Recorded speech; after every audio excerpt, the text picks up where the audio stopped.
Rama Rama Hare.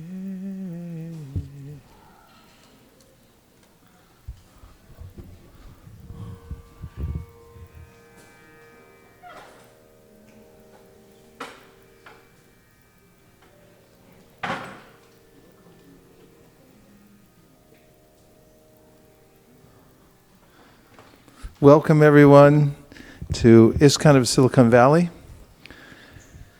We are continuing our perpetual Krishna Katha as mentioned in the Srimad Bhagavatam, Nityam Bhagavata Sevaya. It's great service to the Supreme Personality of Godhead and to ourselves and anyone nearby to continue speaking about Krishna and repeating Krishna's names in all times, in all places, in all circumstances. The Bhagavatam says, Yat Syat Sarvata Sarvada. That means that devotional service is good for all times, and all places, and all circumstances. There's no time at which one say it's not appropriate. And furthermore, the Srimad Bhagavatam says that for all kinds of people, for the yogis, for those who are desiring liberation, for those who have no material desires whatsoever, even for the materialistic person, is advised to take to the process of devotional service, starting especially with the process of hearing and chanting. I bring this up so that we feel fully authorized to do what we're doing here today. If anybody felt guilty about taking time off from, doing any other kinds of activities, coming from afar, the energy that you expended to get here and so forth, you might think, well, was it worth it? So I'm saying, according to the scriptures, according to the great authorities, the acharyas, it's altogether worth it. In fact, we find that great personalities that we hear about in the histories of the Shastras go to great lengths to meet together. What are some of the places that great sages have met together just to talk about Krishna that you can think of? Where? Naimisaranya. That's the place where no one sleeps. Naimisaranya. That's what it means. There's no blinking there of the eyes. Not even for a blink of the eye did they stop talking about Krishna in Naimisaranya. Where else does the topic go on perpetually?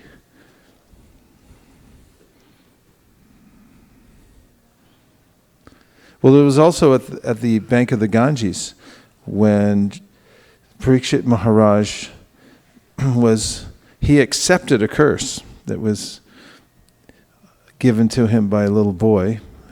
And he went to the Ganges and he sat down, and many kinds of people came there. There were karmis, jnanis, yogis, and finally we found Shukadeva Goswami came there, and everyone dedicated their time simply to sitting, listening to the talk of Shukadeva Goswami and Parikshit Maharaj. And in fact, at the outset, Shukadeva Goswami mentions that three kinds of people get benefit when this kind of talk goes on.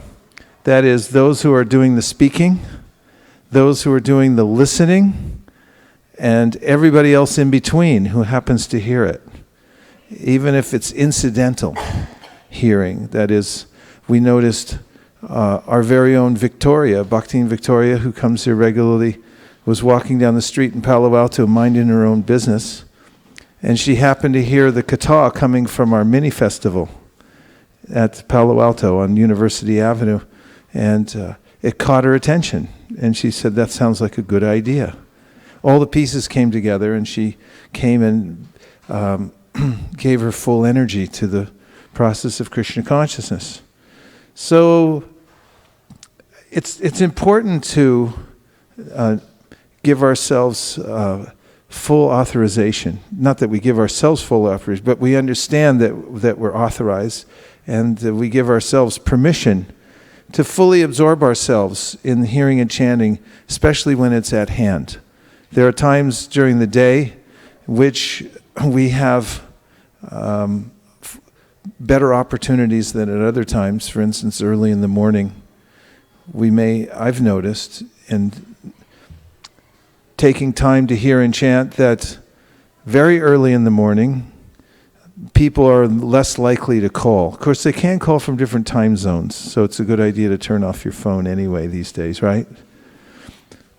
But generally, people are in a different kind of mood in the morning, not as interactive, and there's not so many people out and about. And the mind may protest and say, shouldn't we be doing something else? But fortifying oneself by understanding that I can give my full energy, my full attention to this activity, and I'm justified in doing so, is a good way to pay attention and stay focused. As Bhaktivinoda Thakur says in one of his poems, that there's nothing else to be had in the 14 worlds except for the holy name. That's a pretty broad statement, but it's one that can help to focus the mind, because when the mind says, how about if I go somewhere else, rather than sit here for the holy name and be present for the holy name, then we can remind our mind, Nam bina kichu nahi ko aur, choda bhuvanamaje. There's nothing else to be had anywhere else. Doesn't matter where you go, you won't find what you're looking for. On the other hand, this process that Sri Chaitanya Mahaprabhu has given is called by Karabhajana Muni Abhishta Doham. That is, it actually fulfills the inner desire of the soul. It's what everyone's actually been looking for. It's what I'm searching for in all the wrong places, and I'm not getting, but I can find it in one place. And this is one of the messages in the Bhagavad Gita, is to be a specialist. Focus your attention on devotional service. One verse that comes to mind, Vyavasayatmika buddhir ekeha kuru nandana. Krishna says in the Gita that your mind should be fully fixed on one thing, and that is thinking of your service to Krishna. Elsewhere, Krishna says, Manmana bhavamat bhakto, just think of me. Another place in the Bhagavatam, the demigod speaking to Krishna within the womb, mentioned that just by focusing the mind fully on Krishna, one satisfies all the other needs of life. So this is called Shraddha, actually, or faith. This growing sentiment and determination that by focusing on this one thing, everything else will be nourished in my life properly. Like watering the root of a tree. If you water the root of the tree, all the leaves and branches are automatically satisfied. So the statement in the Sri Chaitanya Charitamrita, Shraddha Shabde Vishwas Kahe Sudrina Nishchoy Krishne Bhakti Koila Sarva Karma Krita Hoy, and that is that this faith means that a person has well-reasoned faith, has well-reasoned determination to perform devotional service, knowing that by doing so, all other things are performed.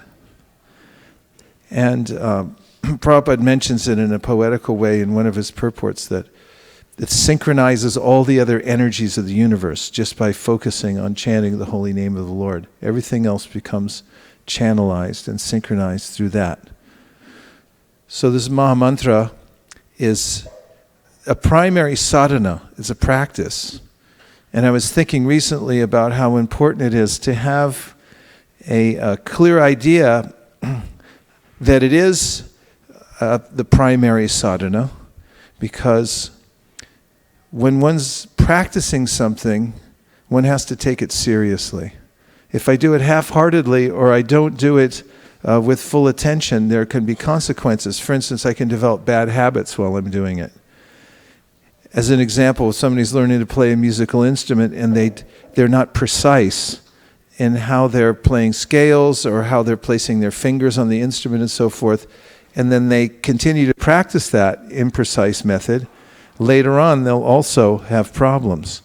But if one starts very precisely with a musical instrument or any kind of a physical discipline, then gradually, as one develops mind-muscle connection and practices muscle and gets muscle memory, one becomes proficient even at higher speed and can take on more. So you have to start in the right way. And people perform many kinds of sadhana in this world. I was thinking of sadhana or practice in a different way. Of course, everyone's heard this word sadhana, right? It means practice. And then there's sadhya, which means the goal of the practice. So why would somebody be practicing something? They have a goal in mind.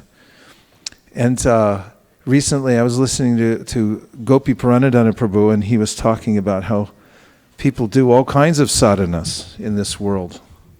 For instance, yesterday I was walking with my friend Thomas through the Washington Park, and we saw a man practicing playing basketball. And he was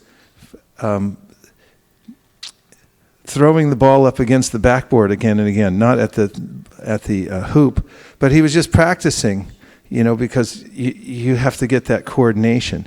Some people bounce 2 balls at the same time, and they go up and down the court until they get coordinated on that. It takes a lot of work to do that. The goal would be to be able to maneuver the ball up and down the court in between defenders and so forth, and to have good control of it. That's a kind of sadhana. Are there other kinds of sadhana you see people practicing around the world? What? Facebook sadhana? Checking Facebook. I don't know if that comes under the category of sadhana. I mean, it may be, maybe there's another category where things are not well thought out. You're not really disciplined. You're actually just doing it because it's a default mode. The mind doesn't want to be disciplined, therefore there may be activities, and I think Facebook might be one of them, because there's a lot of random images on Facebook, and somehow that's attractive to the mind. Because I've watched kids look at random images, and they go into a glazed look, and I think adults are like that too. But I'm thinking of, it's like conscious control over your lifestyle. That's what discipline means. And conscious control over your lifestyle for what? What are some of the other ways people actually consciously control themselves in order to come to a result? Kanka? Because she doesn't have a microphone, let the record show that she said athletes.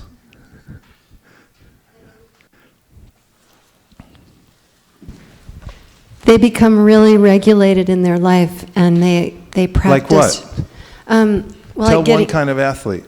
Okay, like if you're a competitive swimmer, you're going to get up early every morning at like 5 in the morning, and you're going to practice for 2 or 3 hours. And then in the evening, you're going to practice again for 2 or 3 hours. What about javelin? Javelin? I'm not familiar with javelin, but I know... It's a spear. I know there's a lot of athletes. There's a spear, and you can practice throwing over. It's not one of the most popular sports in the world. And then there's the shot put, which is a big ball, and there's a sadhana for that.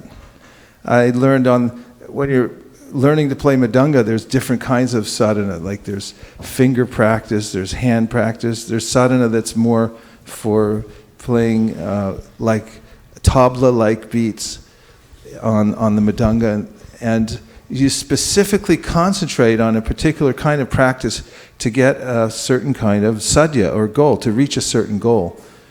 And people have different ideas about what kind of sadhana to practice around the world. But one thing's for sure, as Prabhupada mentions in a lecture, that with knowledge and practice, one can advance in almost every discipline. You have to have these 2 things, knowledge and practice. So one of the topics for tonight, or the main topic that I committed to, although I hate to do that, because then I'm trapped. But because Vishaka Leela asked me to give her a title back on Monday, and I don't think I gave it to her until Tuesday or Wednesday morning. But tonight, this came into my mind about taking conscious control of your lifestyle. Taking conscious control of your lifestyle. And that sentence is derived from the word discipline, because that's the very definition of discipline in the dictionary, to take conscious control of your lifestyle.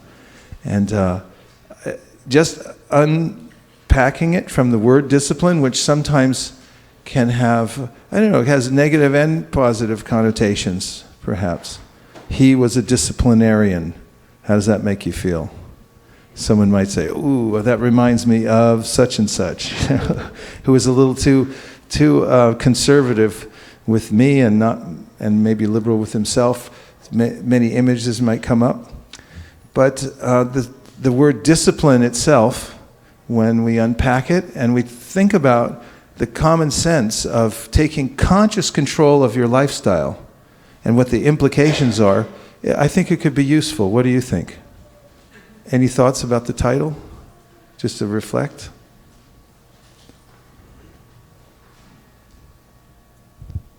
Yes, Thomas.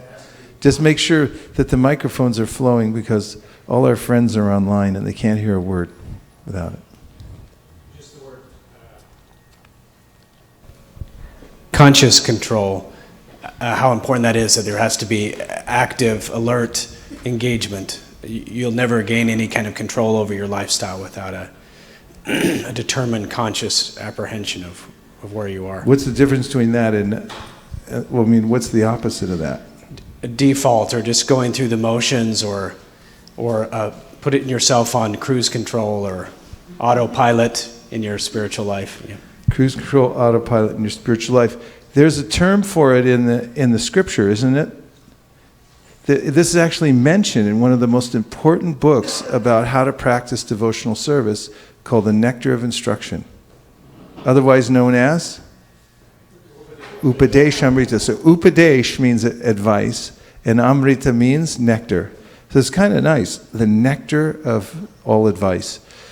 And in that book, he talks about this principle you're bringing up, Thomas, about unconsciously practicing. That is, there's a way in which the mind, which is the main sense, it's the sense which is called the sense within, and it's also called the leader of all the other senses. There's a possibility for my external senses to be engaged, but if they're not communicating or not synced with the mind, then I actually don't even have the experience. For instance, you can be anesthetized, if that's the right word, and your senses can be stimulated, but because your mind is no longer involved, you won't feel it. You won't experience it at all. Are there any other circumstances in which you can be not anesthetized and you can be doing something, but you're not aware that you're even doing it? What? Driving? Uh-oh. Yeah, driving. You can just be driving. And this happened to me when my mother was getting ready to pass away, and people said, or maybe she already passed away, and it was right afterwards, and they said, you're a little more out of it than you know. And I said, I'm fine. And I started driving home, and I ended up going for a half an hour in the wrong direction. Then I realized, I didn't even know where I am. My mind was somewhere else completely. That, by the way, is one of the reasons it says in Scripture that one shouldn't worship the deity after somebody in the family dies. There's a contamination period. Everyone says, what's that? It actually has to do with the fact that your mind isn't able to engage in deity worship at that time because you're pulled in another direction. And so you're not fully aware of what you're doing and so forth. Yes?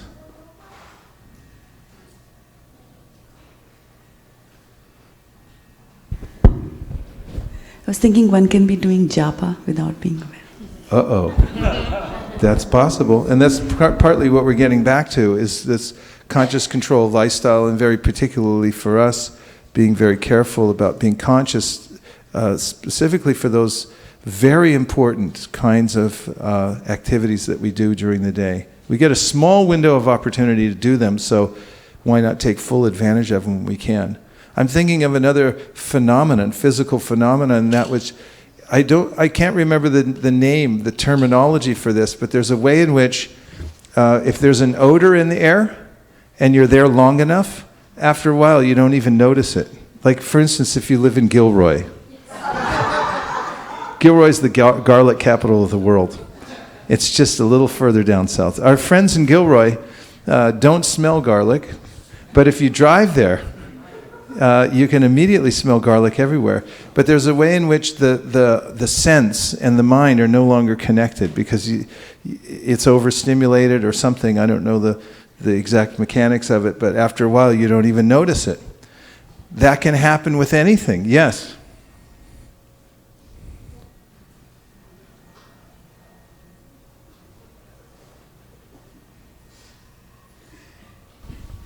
People in India, when they drive, they honk, or they just don't notice it.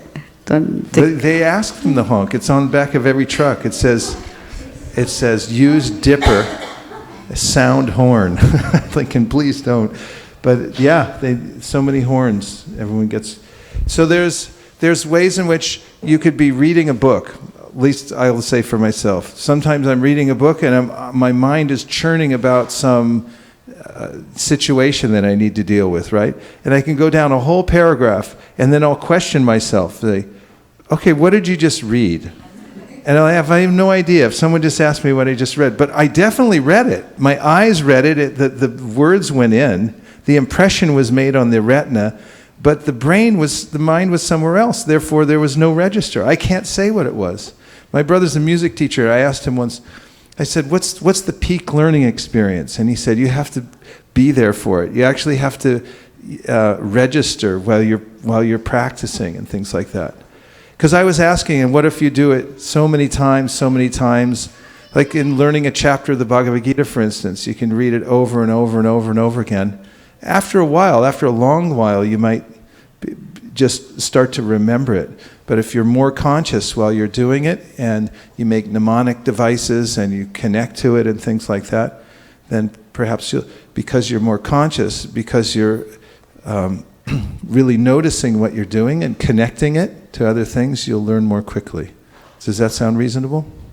So that is all within the realm of this idea of consciousness and how it affects the way in which we practice things. And the phrase is that discipline means to take conscious control of your lifestyle. To take conscious control of your lifestyle.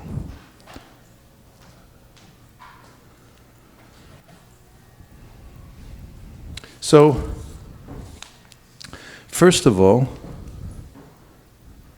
I'm going to read a verse from the Bhagavad Gita.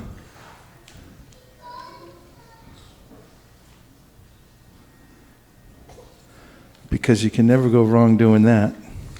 And the first verse I'm going to read is from Bhagavad Gita 3:30.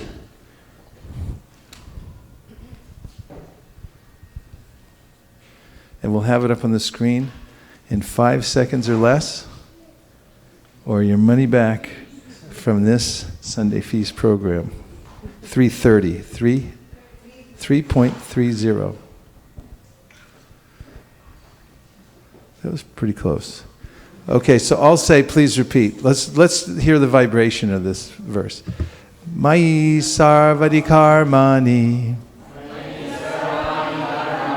sanyasyadhyatma cetasa nirashir nirmamo bhutva yudyasva vigata jvaraha. Let's look really carefully at the word for word and see the kind of benefit we can get from seeing what each word means. Mai, unto me. Sarvani, all sorts of. Karmani, activities. Sanyasya, completely, giving up completely. Adhyatma, with full knowledge of the self. Cetasa, by consciousness. Okay, so that's like the first half of the verse. What impressions did you get from hearing that word for word, perhaps in relationship with the theme of the class so far? Unto me all sorts of activities, giving up completely with full knowledge of the self by consciousness. Do you see any relationship between that and the topic? I hate to make you do all the work, but... Yeah, the word that really registers is by consciousness, chetasa. So we should be present. Should be present, conscious. Okay? Thank you. Thanks for noticing that. The other one that came to my mind was with full knowledge of the self, which means in relation to the title of the lecture was doing it deliberately. That is, because for a reason, you're doing it with consciously, deliberately. Okay, good. Anything else?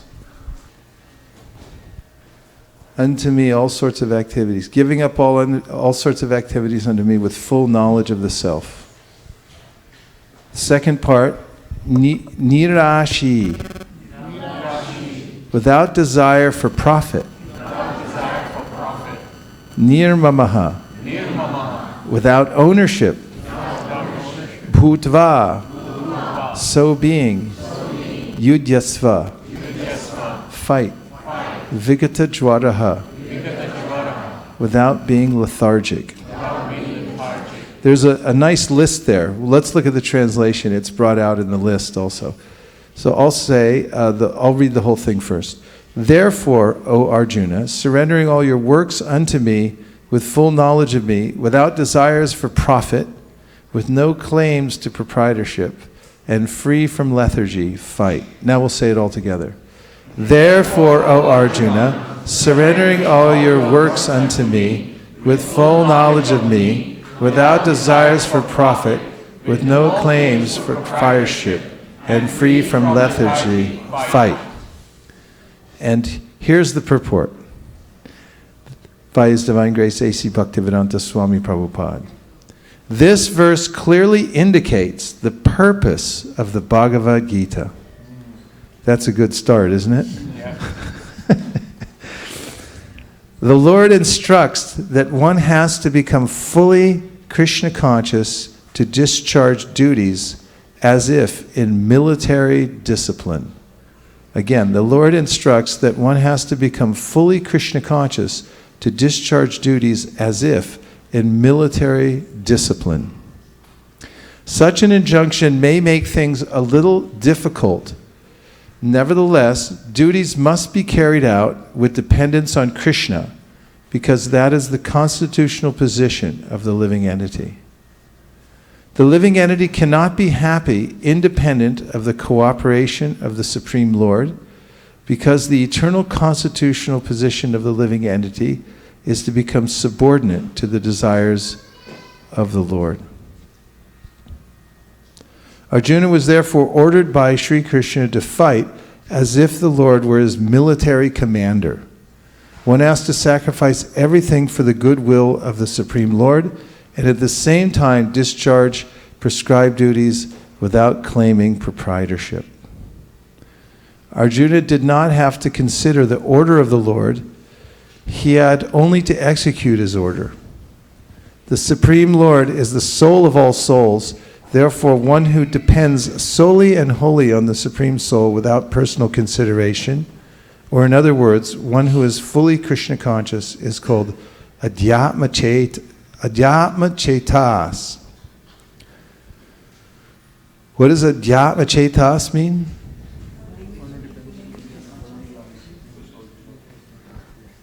One who is fully Krishna conscious?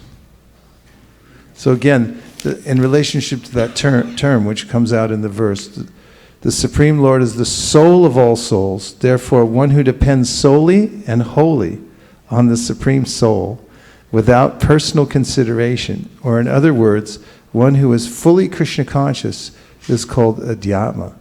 It's like Prabhupada says, in other words, one who is fully Krishna conscious. So here's a definition of being fully Krishna conscious, and that is seeing that the Lord is the soul of all souls, and that if you depend on Him completely and don't have any personal consideration, then you're connected.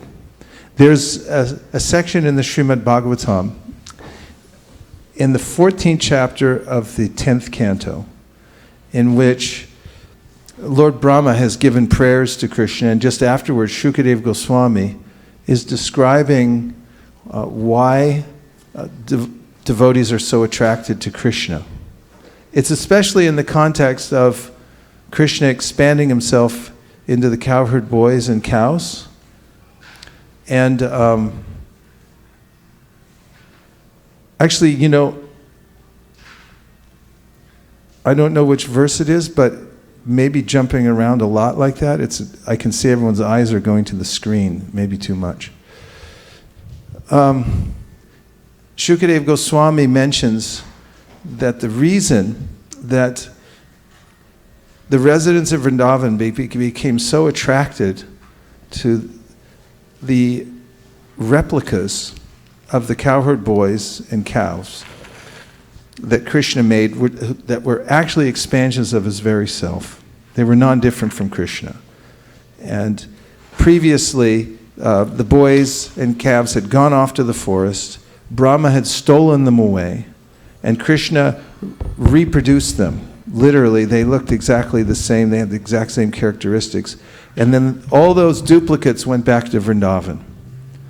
And when they did, Balaram noticed something, and that was that all the parents of those children and the parents of the cows became infinitely more attracted and affectionate towards those expansions. They were apparently the same personalities, but they were Krishna.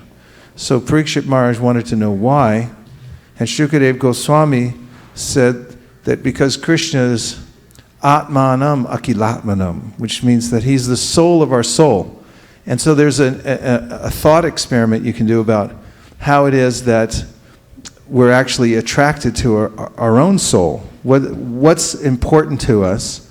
I may say, my body's important, my family's important, my house is important, but all those are important to me only because of their relationship to me. For instance, as if we've done this thought experiment before here, where you parked your car outside, right? Delete by, and then we hear a fire engine come by and someone says, what kind of car do you have? What color? He doesn't even know, he's so detached. I picked the wrong person, he's an Avaduta. He doesn't know what kind of car he has. It's a white Toyota? A gray Toyota, he thinks. Okay, so we hear there's a gray Toyota on fire right on the corner, and then delete by, well, a fake delete by, another one, not him, he doesn't care. But we hear a gray Toyota is on fire, the fire engine is there putting it out, and so then the fake delete by will start perspiring, he'll run to the door, he'll get his wife on the phone halfway there, and he'll say, oh my God, guess what happened? And then he gets out there, and it turns out that it belongs to Ramananda Saka. And then delete by is like, oh, never mind. It's okay now. It's not a problem for me anymore. But it's the same car. He drives the same Toyota, actually. And it's all made out of the same kind of materials. And there's lots of Toyotas around the world that are burning right this second, believe it or not. A lot of Samsung telephones burning up too, I hear. There's a recall. Was it Samsung? Yeah, they spontaneously combust. But we're not concerned because they're not ours. And there's a way in which I transfer my own self into the things around me. And I say, oh, that's my car. And therefore, when somebody scratches it, I become concerned because I identify it with myself. It's an expansion of myself. That's why I say my car. I don't say a car, I say that's my car, and that's the difference between a car and my car is I've invested myself into it. And it's a way in which the soul can actually project itself into the matter around us. And Krishna says in the Bhagavad Gita, Aparayamitasthanyam prakritim vidime param jiva bhuta mahabaho yedam daryate jagat. That's what's animating the universe, is this consciousness of claiming everything to be mine, and therefore the soul's moving the material elements around, manipulating the material elements in an attempt to enjoy them. And the only way to enjoy them is to see them in relationship with oneself. And I do that with my body also. I'll say this is my body. And the reason I say it's my body is what? Huh? Because I'm inside it. Once I leave the body, it's no longer my body. What is it then? It's worm food. As Prabhupada points out quite graphically, somebody, after you go outside your body, somebody can kick on your face and you won't mind. Of course, there is some residual, because then once you leave the body, even there's a sense that the soul was in that body, and therefore the body's even sacred. So there's care taken for the body. The body's even revered. You know, when they take a body away, people don't defile the body or anything like that in civilized worlds. They do some ritual. Even as I noticed when people were driving down the road, if a squirrel was killed, he's already dead, flat on the road, people like, I don't want to run over him again. Why? Now it's just matter, right? But there happened to be a soul inside it, therefore it's special. And everything becomes special with the touch of spirit inside. So the soul is what's important. And one can discern this through this thought experiment of reverse engineering and find out, why is something particularly important to me? It's only because I've invested myself. And then looking and seeing, what is myself? Now, one can experience how attached one gets to all the things that are mine. Anybody attach things to your mind? If not, let me know. We have a donation box right over here. Because we'll help you out and see to what degree I'm attached to my money or whatever it is. But I get attached to all these things, and you can see for yourself how much I'm invested in my stuff. And then you can see that the self matters. And therefore Shukadeva Goswami then says, Atmanam Akilatmanam. He says, the Krishna is the soul of your soul. Imagine how important the soul is to you, how it animates the body, and it's what I'm actually interested in, because when the soul leaves the body, either my soul leaves the body or somebody else's soul leaves the body, then I'm no longer interested in that body. So the main point of interest is the soul in this world, and then if you consider what is the soul of all souls, then the soul of my soul, how much I would be attracted to the soul of my soul. Atmanam Akilatmanam. So Krishna is the soul of all souls. Pardon me? Krishnam enam avehi tvam atmanam akilatmanam jagad dita yaso pyatra dehi va bhati mayaya. And the translation goes like this. Drum roll, please.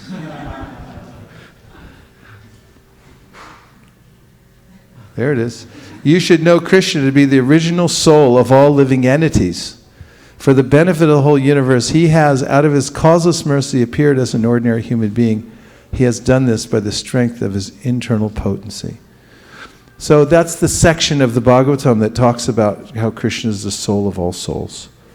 And we'll go back to the verse in the Bhagavad Gita. And there we had noticed that the Supreme Soul is the soul of all souls, therefore one who depends solely and wholly on the Supreme Soul without personal consideration, or in other words, one who is fully Krishna conscious, is called Adhyatma Chetas.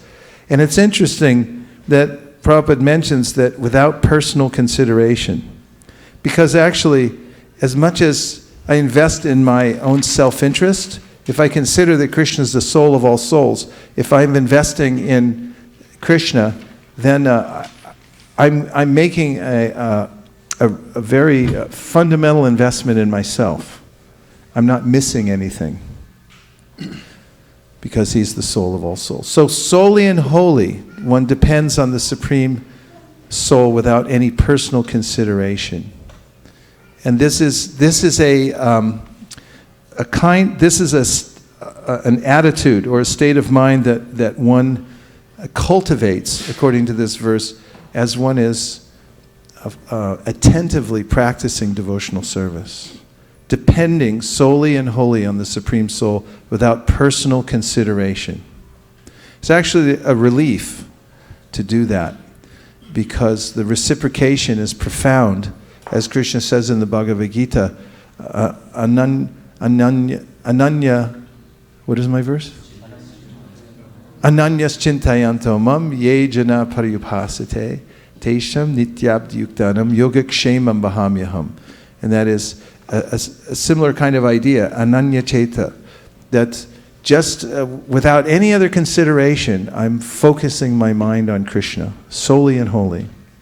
Ananya chintayanto, ananyas chintayanto mam, my chinta, my consciousness, is fully engaged in Krishna. In fact, Krishna is speaking this verse, and he says, ananyas chintayanto mam. He's saying, if you just fully absorb your consciousness in me, ye jana pariyupasate, and in a worshipful state of mind, you're worshiping Krishna. Tesham nityabd yuktanam yogakshemam bahamyaham. He says, then, don't go there, I'm going to stay on this verse. I carry what you lack and I preserve what you have. Too late. Ananya, okay, go back. So this is one point, adhyatma chetas. Everyone say, please. Adhyatma chetas.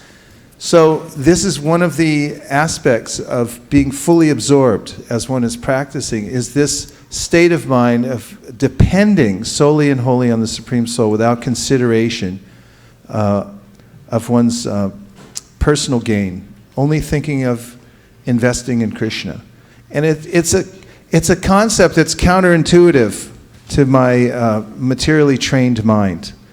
And as evidence, last night I had a conversation with a gentleman when we were down at the Harinam Festival in Palo Alto.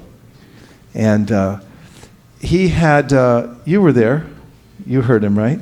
He was very much concerned with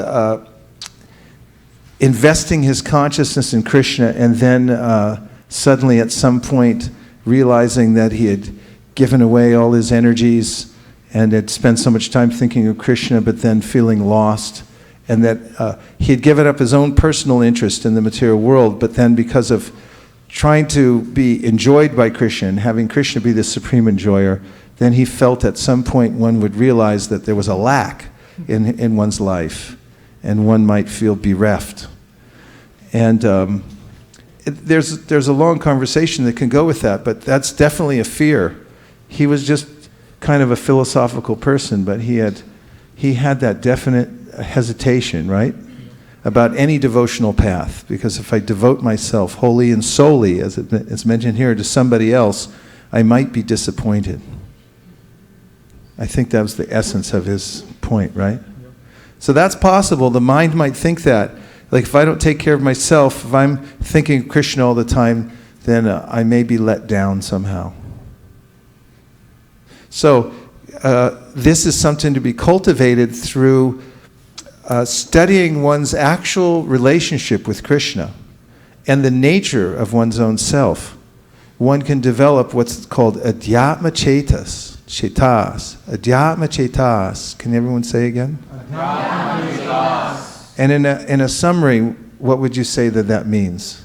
What was Krishna's intention? Someone take the mic and explain it.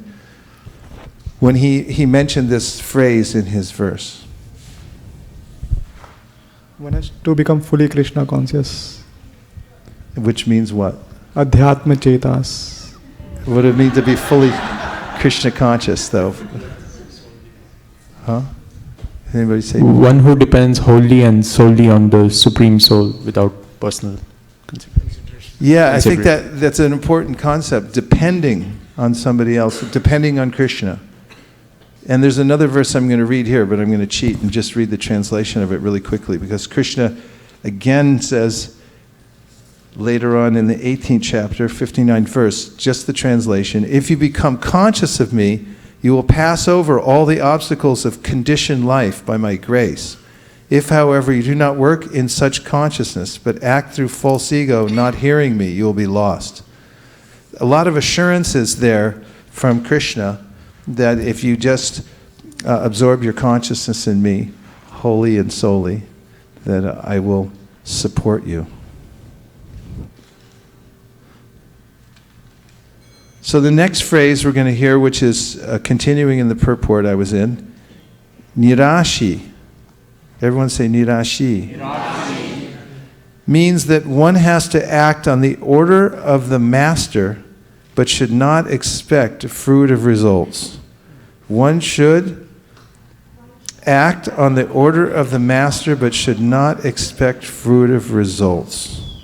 And then now Prabhupada gives an example that everyone can probably relate to. The cashier may count millions of dollars for his employer, but he does not claim a cent for himself. Similarly, one has to realize that nothing in the world belongs to any individual person, but that everything belongs to the Supreme Lord. That is the real purport of Mai, or unto me. And when one acts in such Krishna consciousness, certainly he does not claim proprietorship over anything.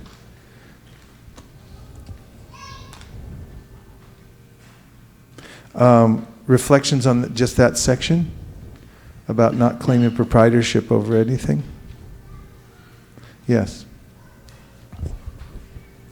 Hare Krishna. So, to me, the beautiful meaning of that is if you extend the example a little bit further. Because you're a cashier counting the money for someone else, you don't get bothered whether you made a profit that day or a big loss, or even if there was nothing made today and there's a huge loss, while the proprietor gets affected by the resulting emotions. Isn't that nice? Isn't that one of the nice things about being a servant of the master? Like, the king has to worry about all kinds of managerial problems, who's attacking the kingdom and so forth, but the servant just does whatever the king says and remains peaceful in that. Yes? I think if you're invested in the cause of the person that you're serving, then you are bothered. Yeah, it could be that also because, I mean, just, you know, if you're in a bank and you can notice that it's not making any profit, you can think, will I be employed here? But if you're out of love also, there's a connection. Out of love, the devotees do want to see that things go well. Can you rectify that? Can you bridge that? Well, I think it's like Bhaktivinoda Thakur spoke about his anxieties, his greatest anxieties being his greatest ecstasies, but that requires a transition in consciousness. So it's a different kind of attachment, and therefore it's a different kind of a result, the experience of being concerned whether the master's operation is going well or not, right? Yeah. Yes? Manjulakanta? I think the closest analogy for that would be like with a mother and a child. Because the Lord, when He loves us and He does for us, and we do for Him, the relationship is meant to be without expectation. So when we go out to serve the Master in this case, we are very concerned that whatever we do is beneficial, or the result is positive for the Master. But when we say with no material consideration, no personal consideration, I don't care what it is to me. So I'm not bothered what the effect or benefit or loss is to me. My concern is only with the task and the effect of the task to my Master. That helps. Any other point on that? Yes? So it's very important, like, whom do we serve? Like, you have to choose the right master, otherwise your whole effort will be bad. Like, so like in the example of Bhishma Pitama, who was serving Duryodhan, it was not for good cause. Like, even though their service was 100% dedicated for Duryodhan, like they gave up their life also. So. Yeah, so here we're specifically talking about orienting ourselves towards Krishna as the proprietor of everything. Yes? Maharaj, I was also thinking that when you realize or when you accept that Krishna is the proprietor and that you don't own it, then you're more careful with the things. Like, it's more like you borrowed, like if you borrow something from somebody, you're very careful with that till you return it back. Yeah. That helps a lot too, because that sense of love, you're working with somebody else's property, and I've noticed that before. Someone leaves you in the care of something and goes off, say, I'll be right back, and you're thinking, oh, what if something happens while they're gone? It was fine when I left, what'd you do? So that there is a sense of that. Yeah. Forest and rivers, I mean, if we start looking at them as Krishna's property, we'll be... Look at what?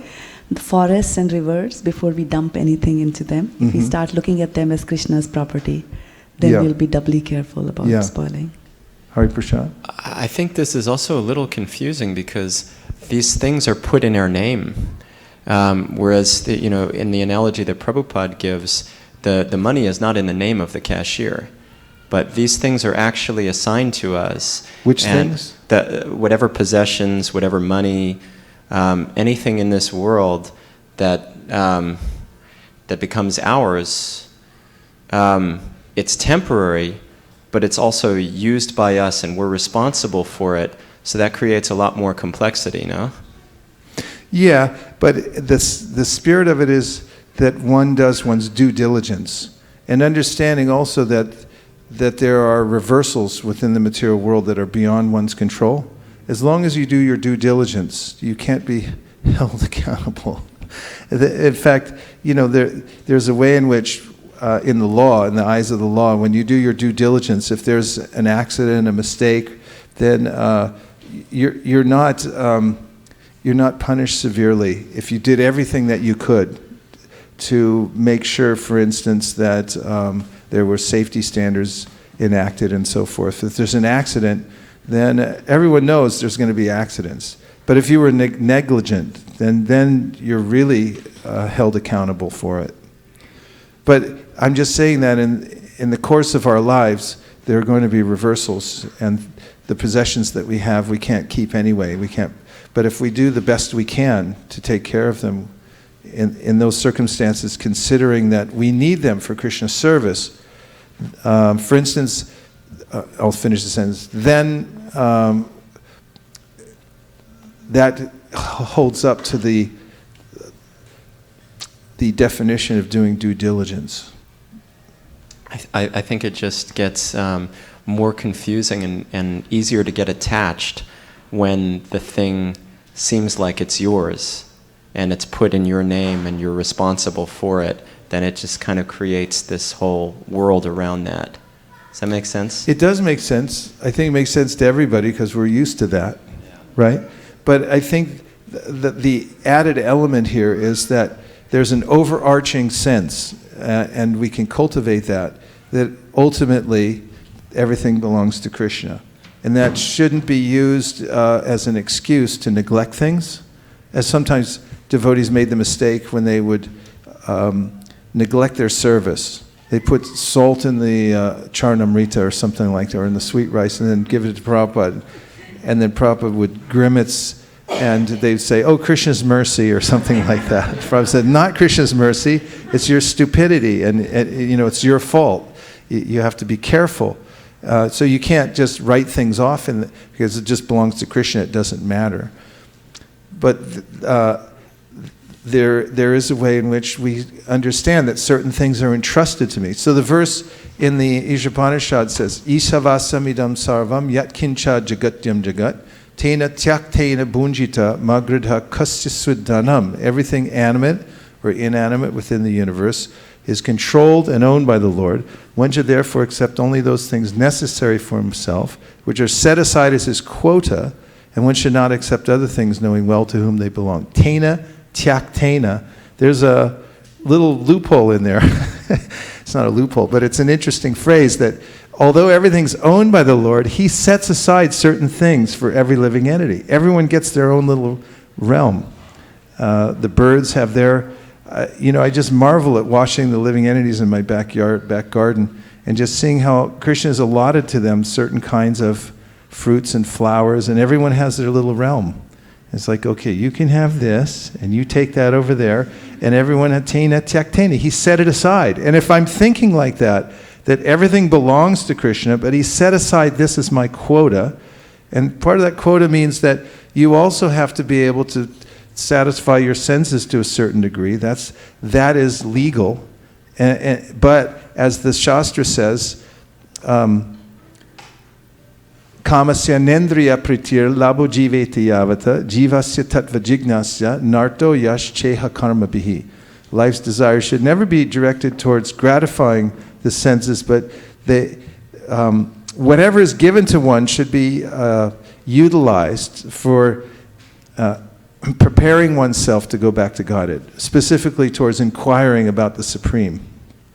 Kamasa nendriya pritir labo jiveti yavata jivasya tattva jignasa means that you should live to inquire about the truth.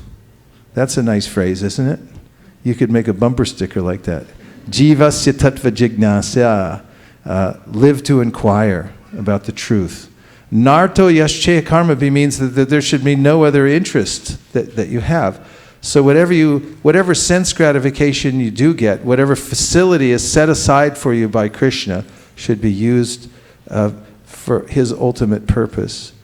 And that is, you have some leeway to use those things properly in his service. And it's a nice balance, because ownership turns sand into gold. You notice when we manage a temple that when it's a community project and it's a public place, it's a little harder to manage, because, we've seen this in ISKCON over the years, that with vehicles especially. I mean, once I ran into His Holiness Jayapataka Swami at the airport in the LAX. I was just out there distributing books, and he was coming through, and there's a picture of us out there together. He wanted to buy a Bhagavad Gita interactive disc from me, and I said, Maharaj, your money's no good here in Los Angeles, please take it. And then I walked him down, and he was getting into the van that the devotees were picking up, and the door fell off. And Maharaj had already gotten in the passenger seat, and he didn't even look up, because he was he travels all over the world more than anybody, and it's like he's so used to getting picked up in ISKCON vehicles. The door fell off, and he just kept reading. Because it's notorious that, if something it belongs to Krishna, then, I won't take care of it because it's Krishna's.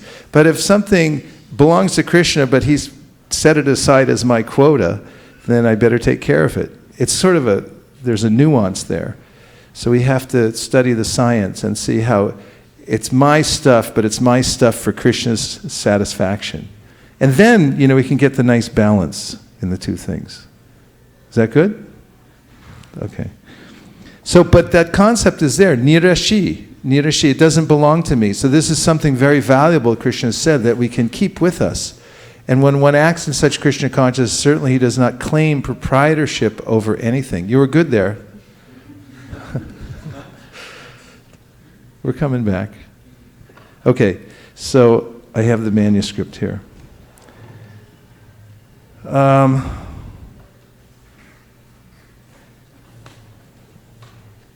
This consciousness is called nirmama, or nothing is mine. Everyone say nirmama. Nirmama. What does it mean? How do you feel about that? Feel fine, right? In some circumstances. Okay, and if there is any reluctance to execute such a stern order, which is without consideration of so-called kinsmen in the bodily relationship, that reluctance should be thrown off. In this way, one may become vigata dwara, or without feverish mentality or lethargy. Everyone, according to his quality and position, has a particular type of work to discharge, and all such duties may be discharged in Krishna consciousness, as described above. That will lead one to the path of liberation. So there was those three concepts which Krishna mentions or several concepts. Surrendering all your works unto me, he says in the translation to 330. Have full knowledge of me, don't have desire for profit, and claim no proprietorship, and ultimately be free from lethargy in doing that. In other words, step up for this. Try to cultivate it. Don't be lazy about it. And if you do that, Prabhupada mentions at the last part of the purport, this will lead to the path of liberation.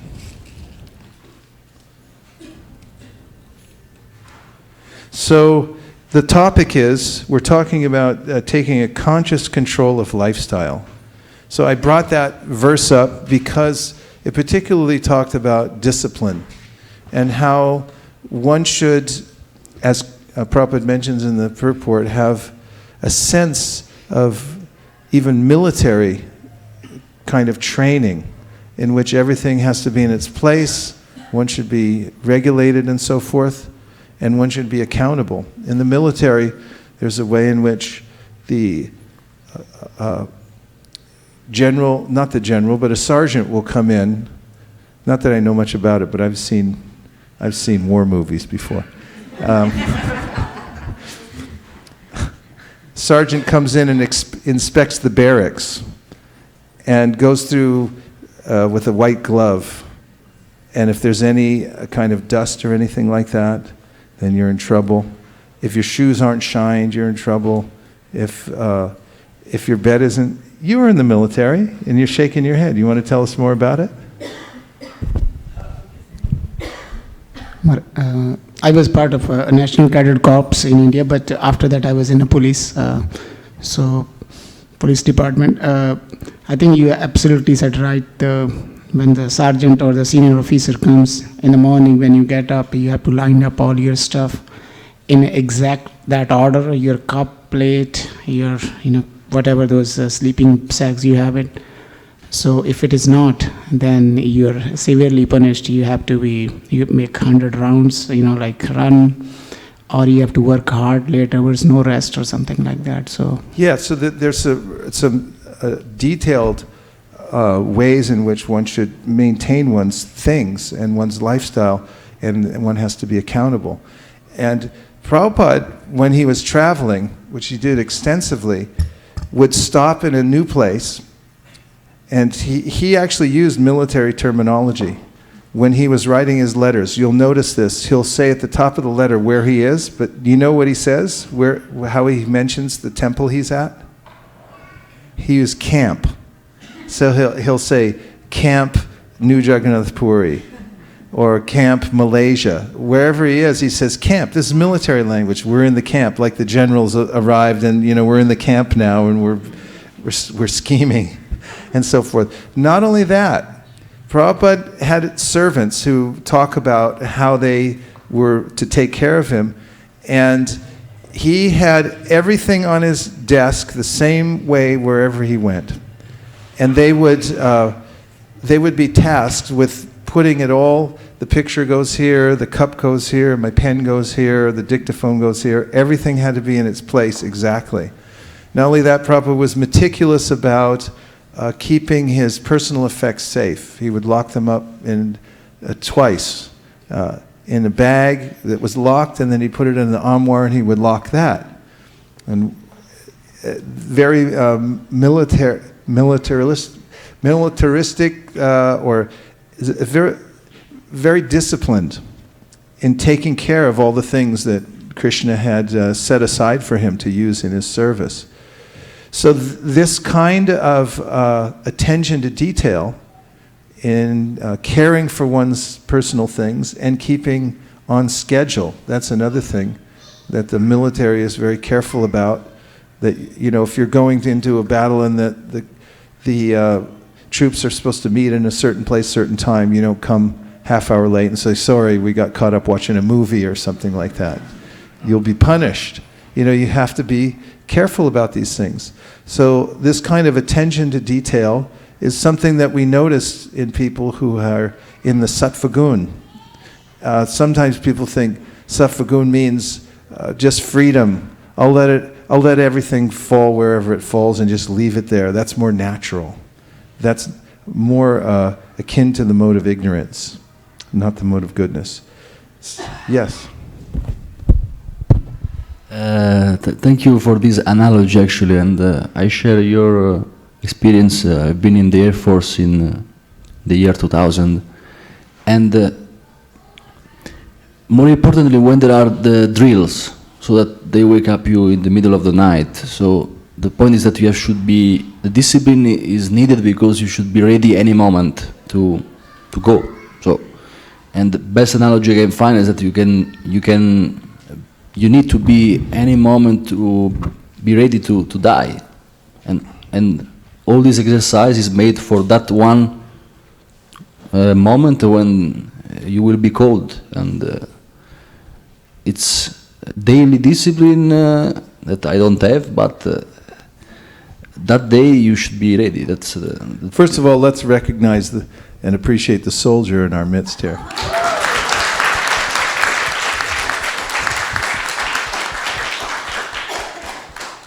Putting himself in the harm's way for the sake of others. There. And yes, the being ready at a moment's notice. This is part of military training. Being drilled like that for these kinds of circumstances. I noticed during the military buildup in the 1980s, I had a bird's eye view of a lot of the soldiers because I practically lived in airports, because my service was there in distributing books. I grew up in airports, basically. And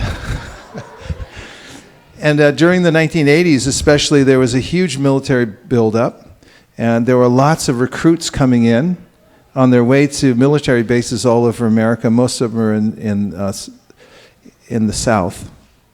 And because of the Civil War, they ended up there, just so in case there was another uprising. The military would be there. But they would go in rather a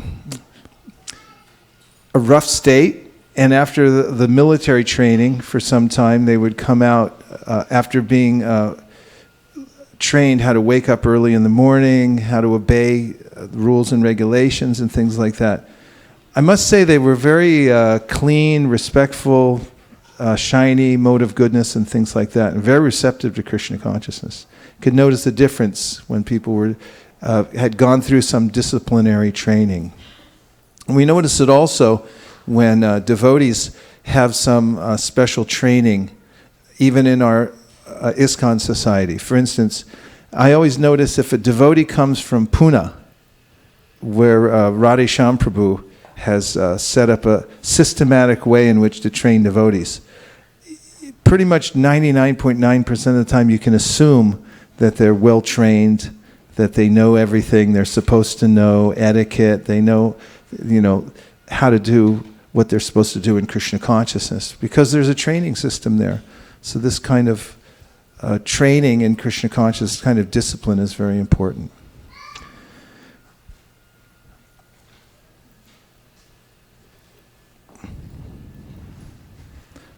Okay.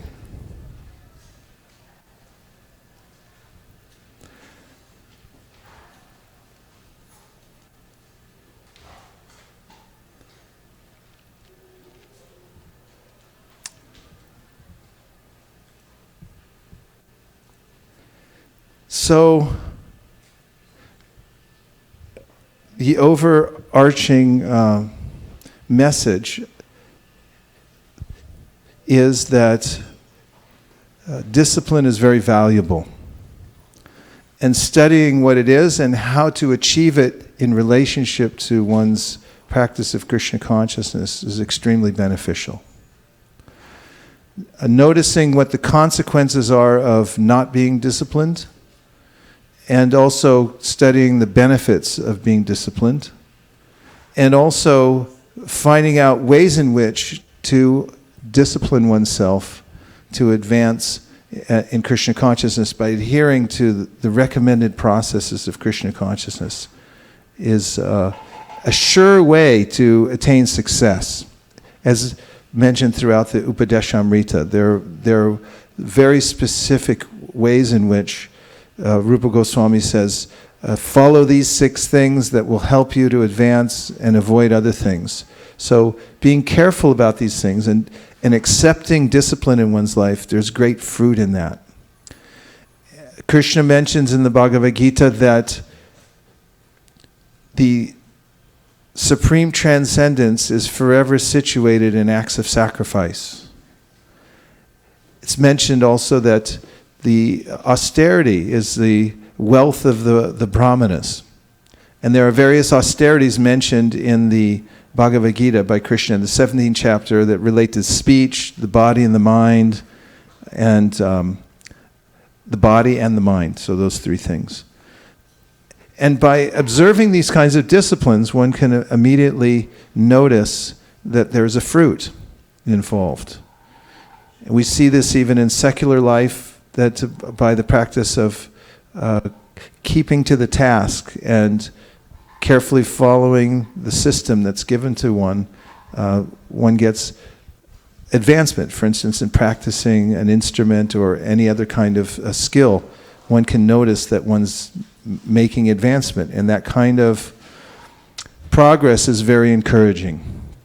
So now I want to talk about a few. Is everyone convinced about the benefits of discipline, or more convinced than they were before? Do you want to say anything about it before I move on to practical techniques for helping to be more disciplined in one's life? Yes. I just noticed at the end it looked like Prabhupada was making reference to getting rid of the modes of material nature when he speaks about the reluctance to give up bodily consideration, and he says that that there's a feverish mentality and there's a lethargy, which seem to correspond to passion and ignorance, and so that we have to kind of break through these modes, and the discipline and the giving up the sense of bodily connection will help with that. Yes.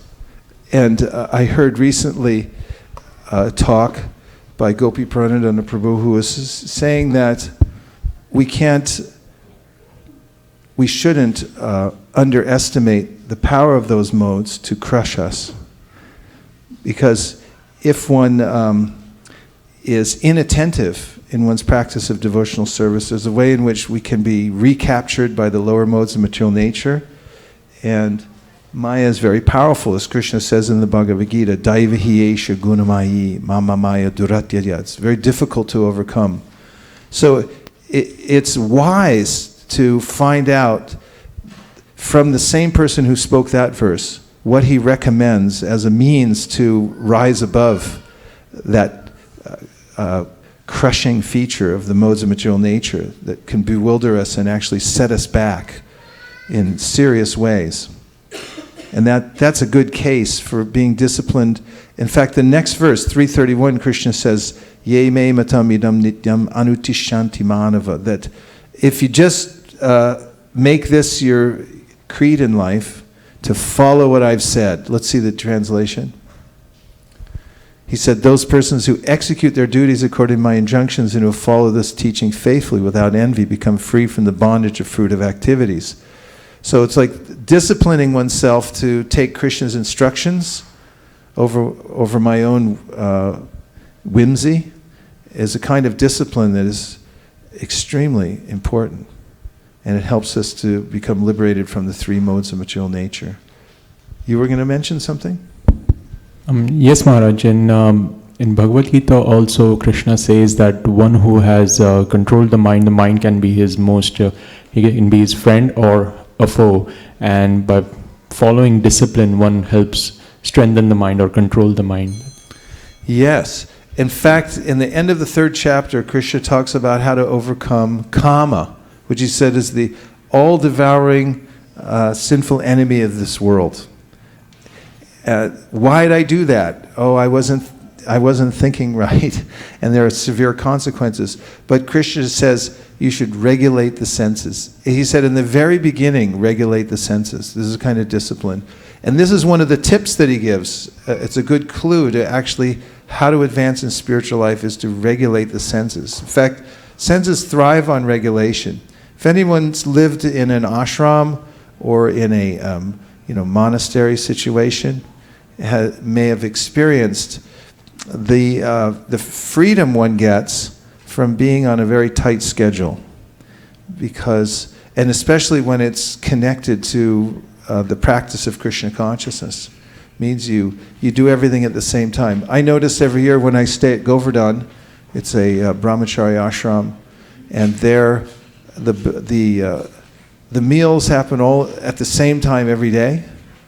Our readings take place at the same time every day. Mangal Arati is exactly the same time every day, and it ends exactly the same time every day. And the senses get accustomed to that. And then it frees the mind to think of Krishna more readily. And it's amazing how fast a month can go by when one is regulated like that. So it's one of the ways in which one can help to make the mind one's friend is by regulating the senses. Don't let them do whatever they want when they want, but keep them on a regular schedule. Any other general thoughts about discipline? Yes.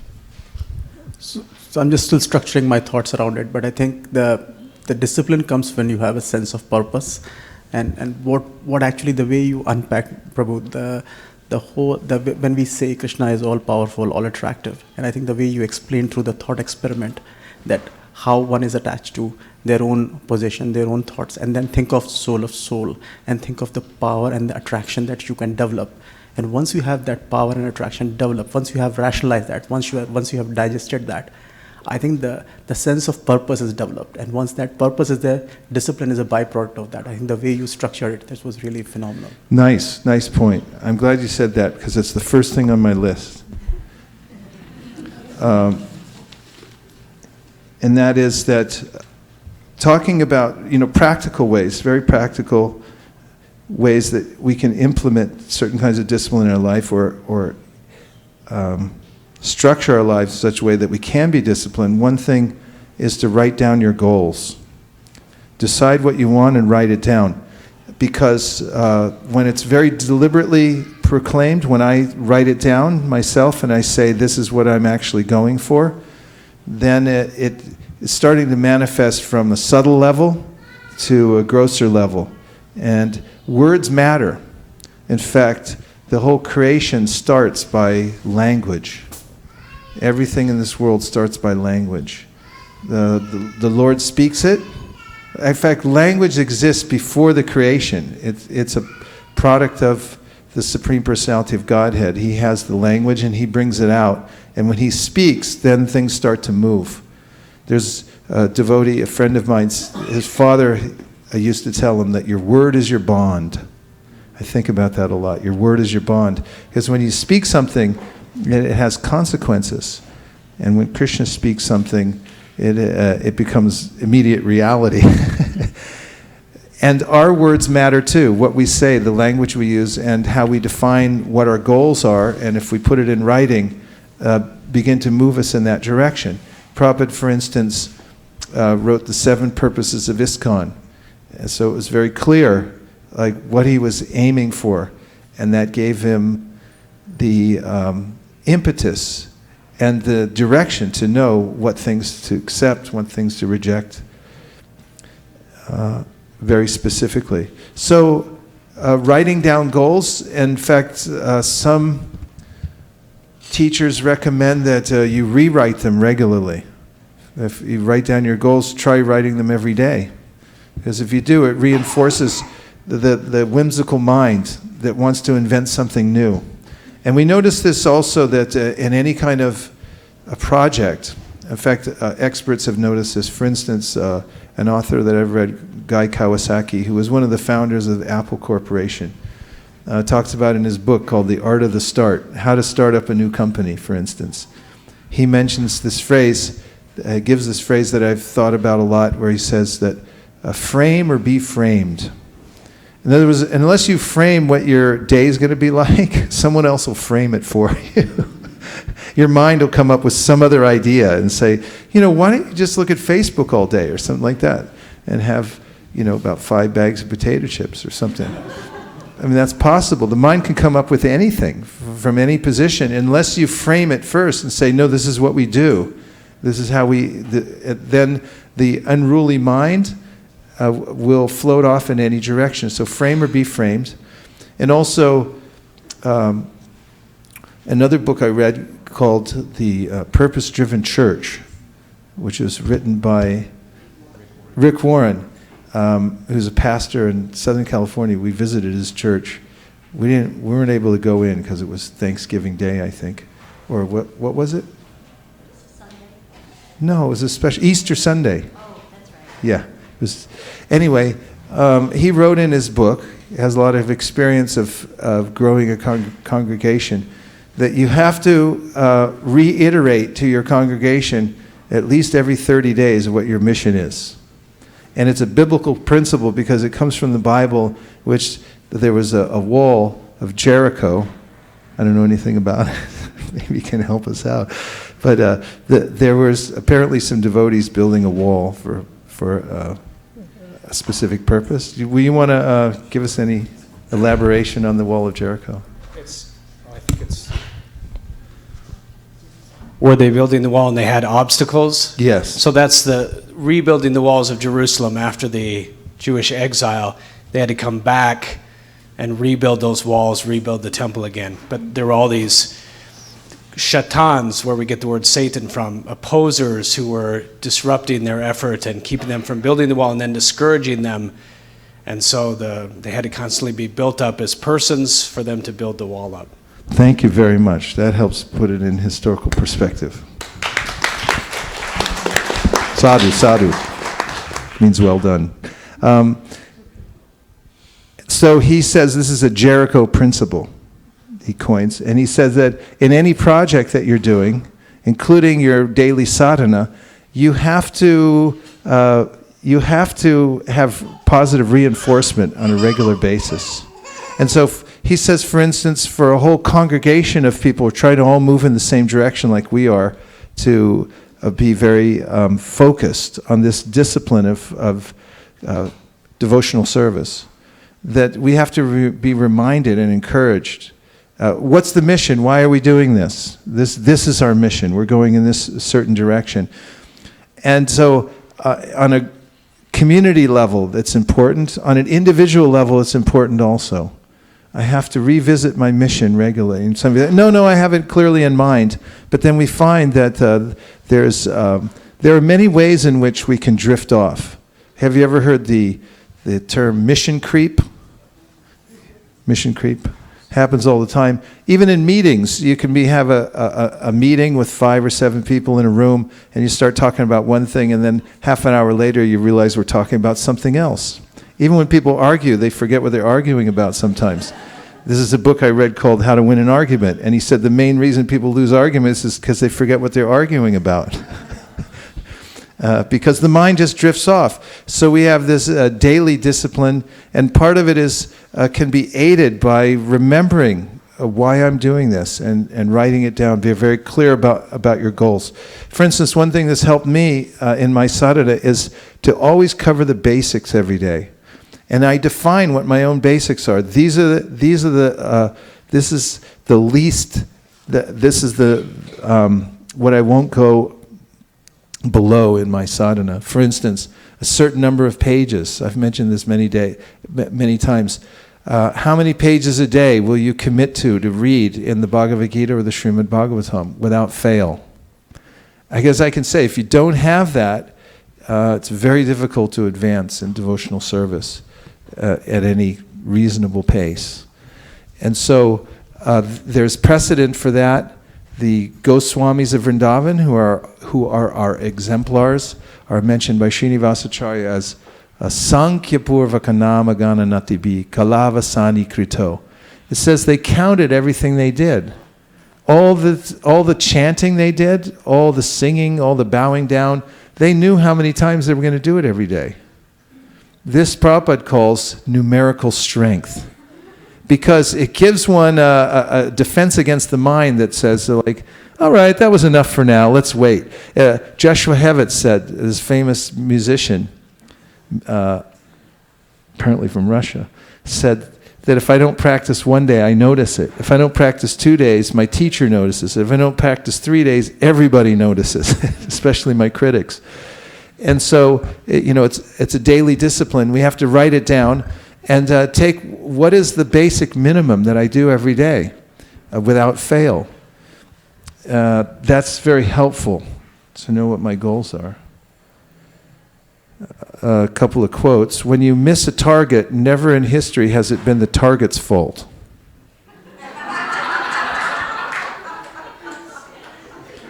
Another one, success is 99% luck, ask any failure. So there's other things that you can write down. One thing is to write down what are your bad habits.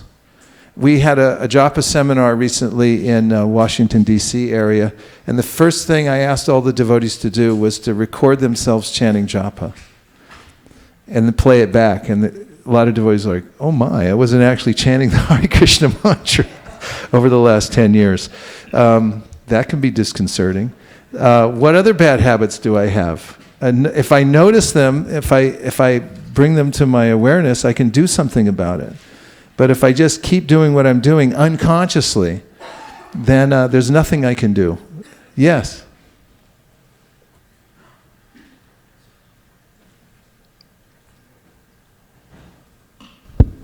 So one thing about improving performance in any activity is to measure it. Because if you measure it, you get a standard or a baseline, and then you can improve upon.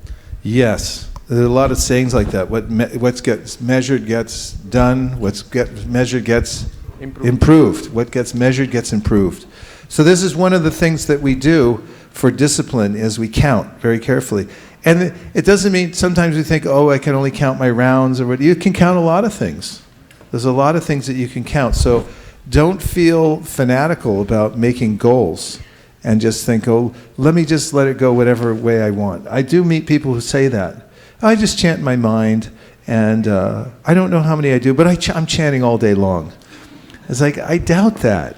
I really do. Because if you actually just try to chant 16 rounds with attention, you'll see that maybe it's a little harder than you think. I know for myself, I was asked to write a book, and I wrote that book in my mind. And I kept telling... I really did. I really had it clear. Like, I know what every chapter is. I know how it's going to be and the whole thing. And then my editor would call me, how you doing? Great. I'm almost done. Can you send me something? Well, not really, because I haven't written it. But when I actually sat down and did the discipline and started writing, I thought, oh my God, this is really hard. I mean, I actually have to go over, I think it was Hemingway who said that I spend, here's how you write, he said. You sit in front of the page and bleed. And another author said, I spend half the day putting in a comma and the other half of the day taking the same comma out. And I spent a lot of my time writing my book, going to the library, checking out books on how to avoid procrastinating when writing. And one of them said, put glue in your seat. So you can't stand up. You just have to stay there. Write down your ideas. Write down your bad habits. Write down your good habits. What have you already developed that's working for you? So my point is that if you keep things in writing, and Prabhupada did say to write every day, it really does help to clarify. I notice that people who write are more articulate because they've thought about things more carefully. And it's a record of how you're thinking. And if you go back and visit what you wrote a couple weeks ago, a couple months ago, you can follow the pattern. So I recommend this as part of the structure for discipline, is write things down. Another thing may sound kind of obvious, but it's important, is you have to have motivation. Somebody might have mentioned that. And Abe Lincoln, a quote I like from him, he said, always bear in mind that your own resolution to succeed is more important than any other one thing. Because where there's a will, there's a way. And if I can develop a strong desire, then I can find ways to get it done. Krishna bhakti ras bhavito mati krito yadi krito prilabdyate. Let me start over. Krishna bhakti ras bhavito mati krito yadi krito prilabdyate tatalolyam api mulyam ekalam Janmakoti sukritir na labhyate. Rupa Goswami writes about the practice of devotional service, that the main feature that drives it is your intense desire to have it. You really do have to be motivated. So, having made that obvious point, how do you get that motivation? And I would say the most important point is good association. Association with people who are motivated. So at least get yourself there to where the people are motivated. As they used to say in a company I was in, if you're motivated, then people need you in the meeting. And if you're not motivated, you need to be in the meeting. So find out where the motivated people are and just try to get in the room with them. Try to be in the same environment that the motivated people are, and you'll notice that it'll rub off and you'll start to develop it. And another place that you can get that association without moving yourself across the planet very much is through literature. And literature is such a source of inspiration for people in all walks of life. But imagine the fact that we actually have the direct writings. For instance, here's product placement of Rupa Goswami in the Lagha Bhagavatamrita, this new book that's come out from the BBT.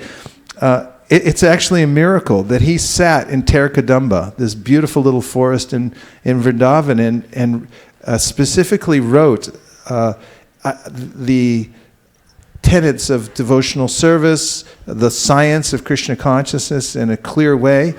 And imagine now that we have them available. And you can just go to a quiet place and absorb yourself in these pages.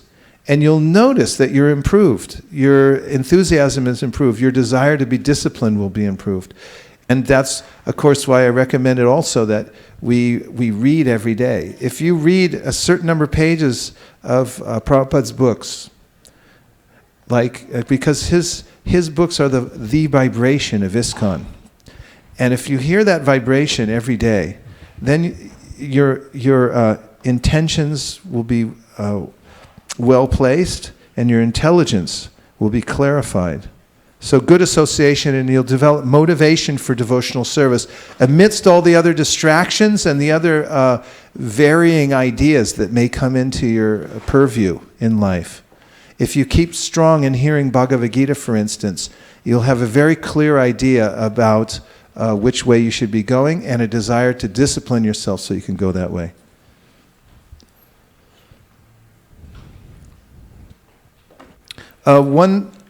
One sort of mental technique that I like to use to become motivated and stay disciplined is the law of forced efficiency. And that is, have you ever noticed that you get more done on the last day before you go on a long trip? Or is it just me? I remember all the things all the people I should have called back, all the people I should have written to, all the projects that are sitting there, and if I don't do them, and it all comes down to the last week. And then what to speak of the last day, then it becomes urgent. What to speak of the fact if you're flying somewhere and the cab picks you up at a certain time. This is our situation because we live 7.5 minutes from the airport. And when we have a flight, I always think of it like death. Because, I mean, there's no getting around it. If you're going on a car trip, you go, so yeah, let's leave 15 minutes later. But when you're leaving, when the flight's leaving at 7 a.m. in the morning, the cab's coming at 5:30 a.m., you gotta be up there and be ready to jump in and go. And you got to think what to take with you and finish your business and get going. And there you're in a highly motivated state. So considering this principle, you can impose it upon your mind artificially and say that this is the last day before I'm going on a long journey, or maybe this is my last day period, although that's a little hard to confront, isn't it? Sometimes.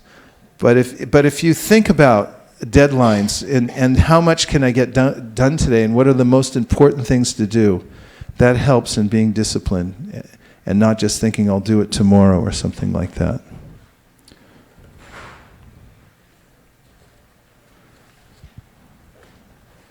Just a corollary thought to that concept is just that we have pressure in life.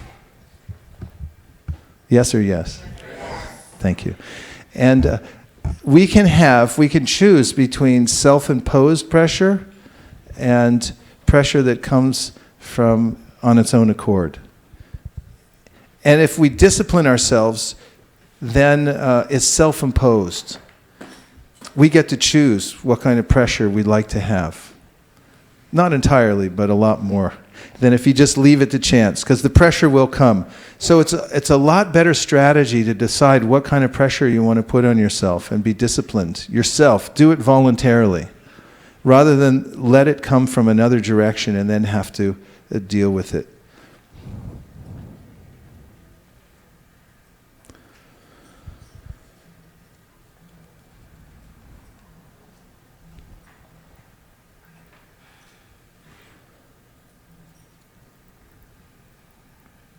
And now we'll take a few reflections, anything that you heard so far that's stuck in your mind. And Shraddha has one that came in online. Pardon me? Okay. If it's a good question, I'll have a look. Yeah. Good question. Okay, go ahead. Hare Krishna, Prabhuji. Today's class was like amazing. I think all points were very good. But I think I have to say only one point, so maybe I'll just say what... Be disciplined about it. So what stuck to me is, of course, conscious control of our lifestyle, which is discipline, and we should do it voluntarily. Again, that's discipline. Otherwise, we'll be subjected to fate, and that we won't like it. So better to discipline ourselves voluntarily. So that's... I like that. It was a nice summary. That really helped. Yeah, and I think it's one of the great treasures of being a human, is that you can actually decide that you want to do this. I mean, that is the real gift of the human life. Jivasya tattva jignasya. You can live to inquire, and you can snip away at all the other distractions. You can actually do it. And Chaitanya Mahaprabhu is saying, krame, krame, step by step, just do this, and you can come to the highest position. And given the fact that we have perfect direction, we accept this. We say we have perfect direction.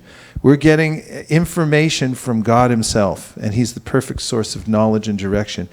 And if I can do my part and just discipline myself to follow what He says, it's so encouraging also that He says that even if you can't do the discipline completely, if you're trying to do the discipline, then I'm going to help you out. I'm going to shine within your heart, and I'll make all kinds of facilities so that you can come up to this point. And it's altogether doable. That is very encouraging about discipline. Why not, right? Thank you. That was very nice.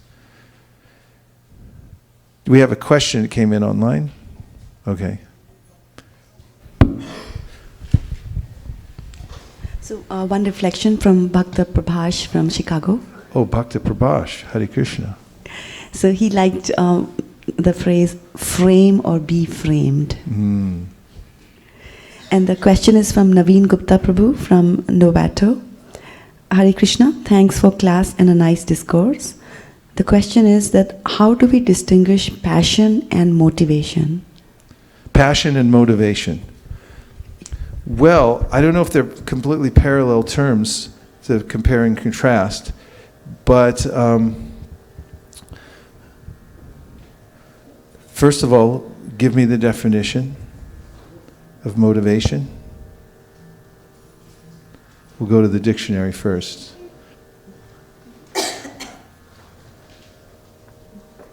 Then I'll call a friend after.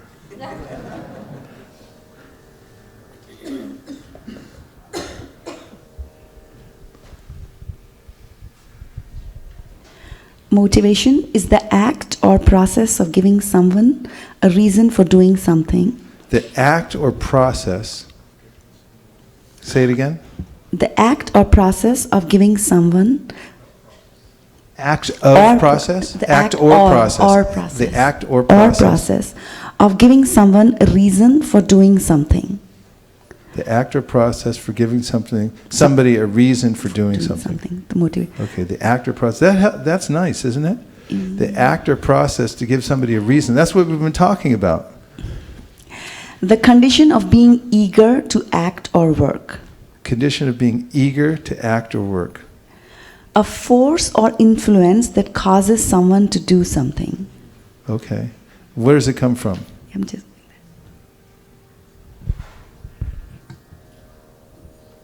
Guess where it comes from before she gets there. What language?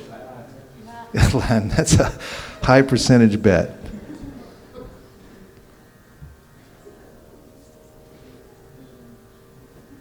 I say from Tamil.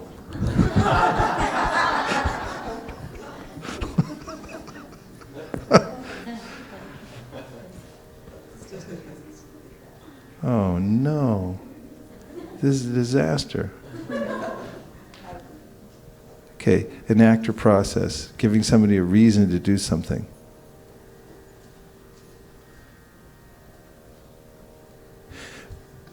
In general, if the reason that we're acting is well guided, then we would say it's well motivated.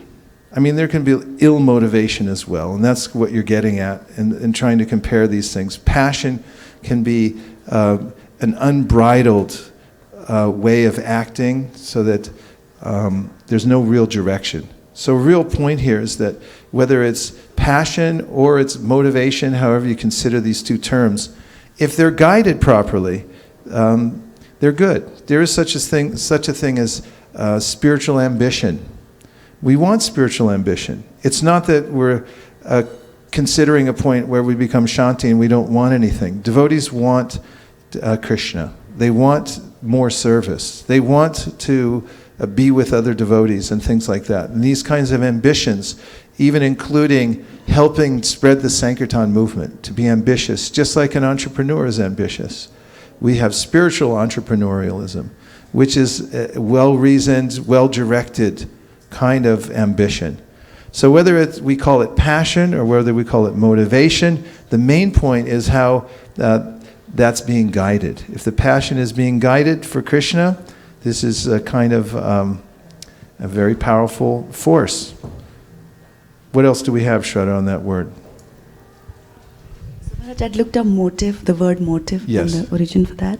So it comes from the Middle English, from Anglo-French, motif, or motive, from motif as an adjective, which means moving, and from the medieval Latin motivus, or from the Latin motus, which is the past participle of movere, to move. To move. Yeah. Okay, what moves us? You don't move without motivation. Okay, you want to give us passion? And passion is a strong feeling of enthusiasm or excitement for something or about doing something. It is also a strong feeling such as anger that causes you to act in a dangerous way. Okay. Ratanath Prabhu, you want to give any extra on the answer I gave about passion and motivation?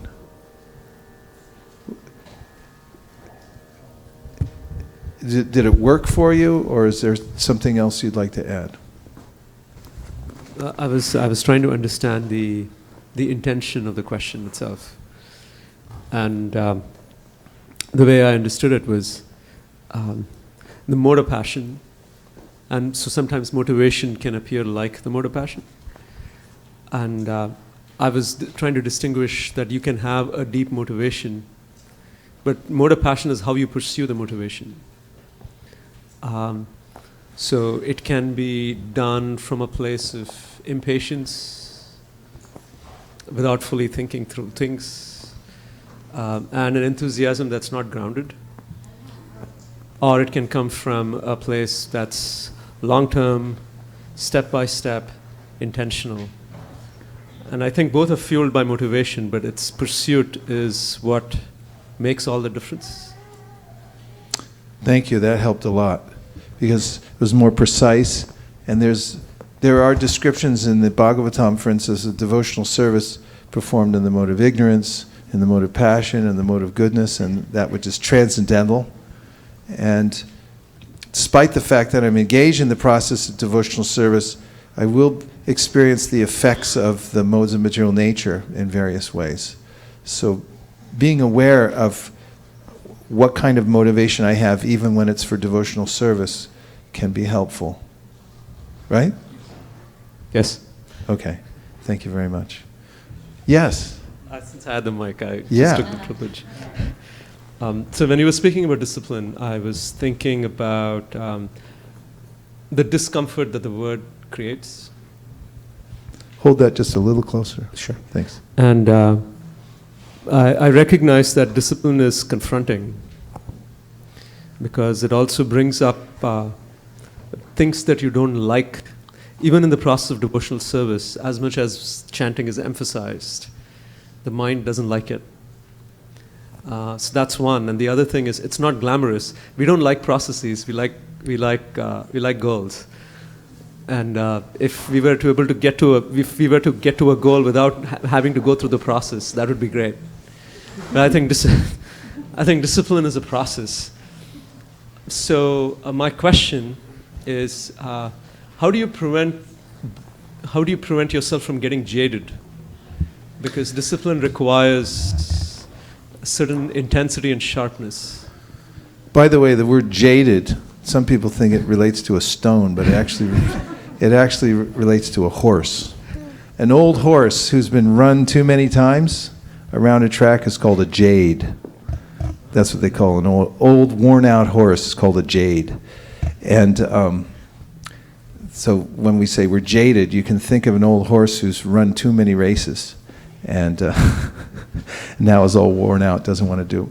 So your question is, how do we prevent from becoming jaded in the process of our daily sadhana, for instance? Yeah, because I think discipline requires your edge to be sharp. Well, one thing is that you have to get a result. And you have to take it on, although we say it all comes from grace and it's descending and everything like that, I have to position myself in such a way that I'll get that result.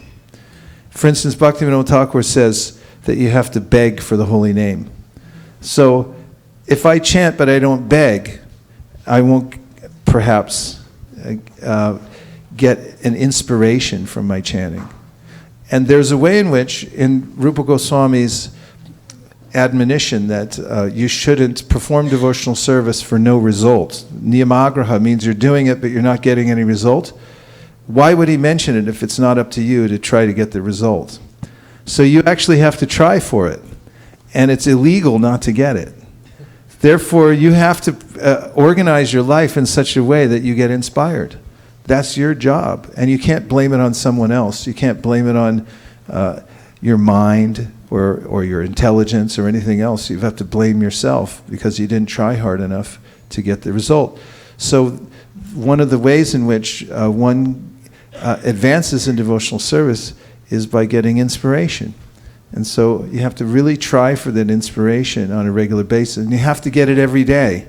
Unless the day I don't get an inspiration from my chanting is the day that I break the chain. And the next day my mind will say, well, there's nothing there. Why are you going to try?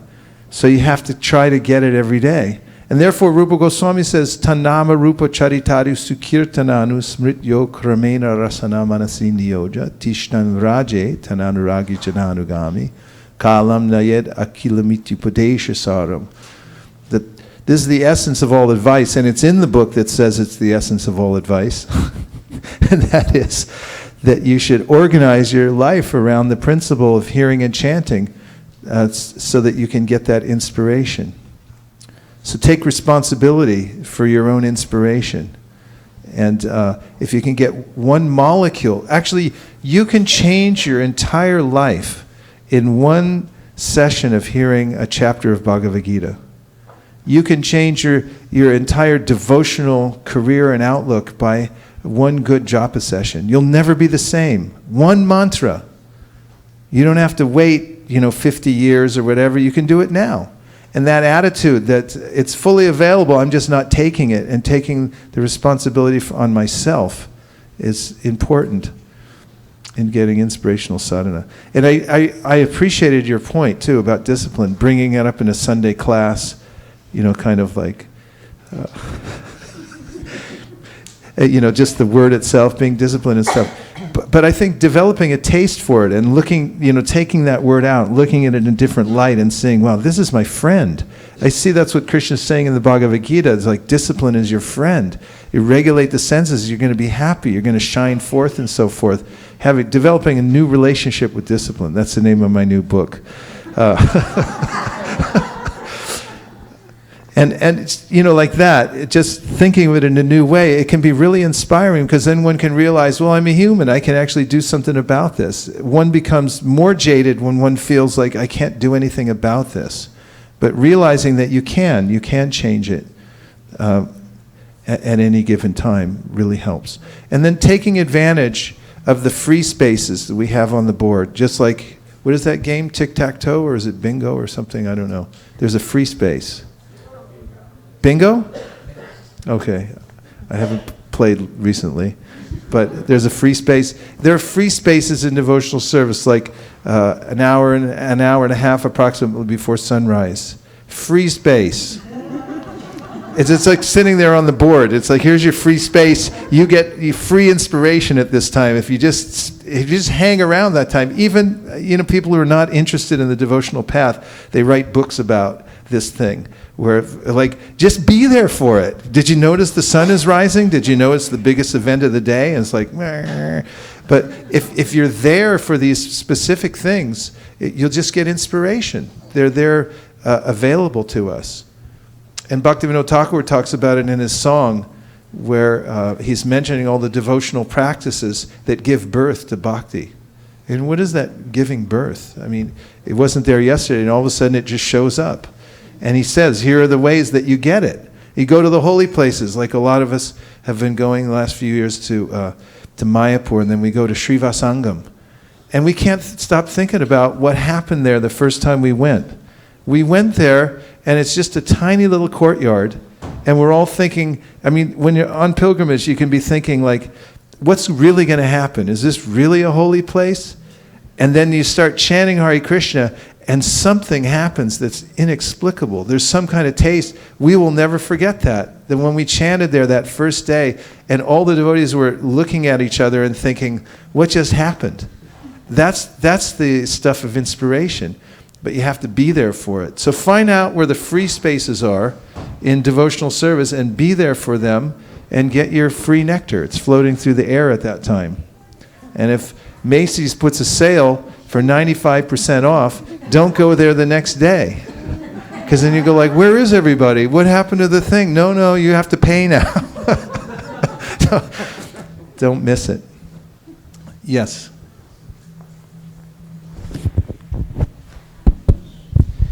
Maharaj, I like your minimum program, which you said minimum standard, which you need to have each day. That is the best part.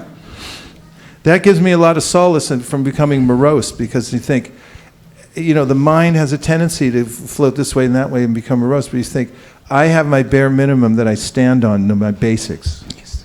You were gonna say? Yes, Maharaj, in India, typically there is a single party never comes to the power, so it's a coalition government. So in coalition government, what they typically say, minimum common program they derive out of their own agendas. So when mind has different agendas, let me do this thing, but minimum they stick to that standards. So I think I was correlating with that works Nice. actually. So, Yeah, it does. Thank you. Yeah, it does. And it helps you go through the times when you may feel really distracted too. Your discipline of sticking to your basics, it helps your self-esteem, because there's a tendency to become discouraged in devotional service, think I'm not doing enough, I'll never be able to do enough. But if you stick to your basics, no matter what else happens, then you'll start developing a good reputation with yourself. And you get what's called spiritual self-esteem. Last point, yeah?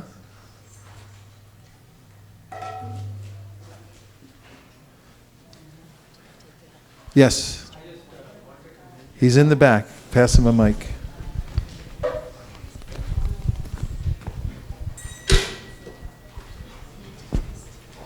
So, from my own personal experience, I would like to mention one thing is, for discipline, I think that sometimes we have this instantaneous discipline of, helplessness.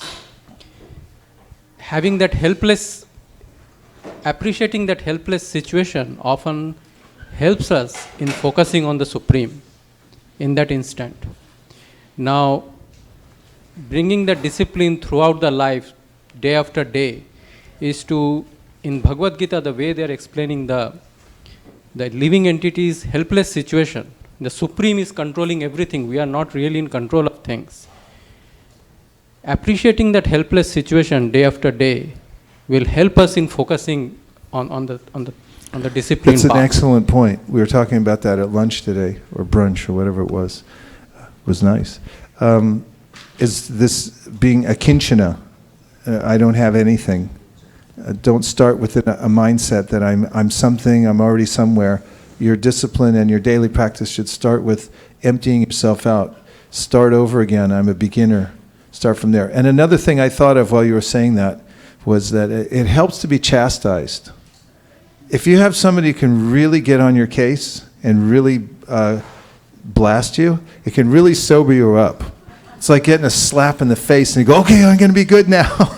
Because if the right person really admonishes you, and that's why it's said that, getting that from sadhus, you should have some sadhu in your life who can really lay into you and say, you did that wrong, now pick it up and do it right.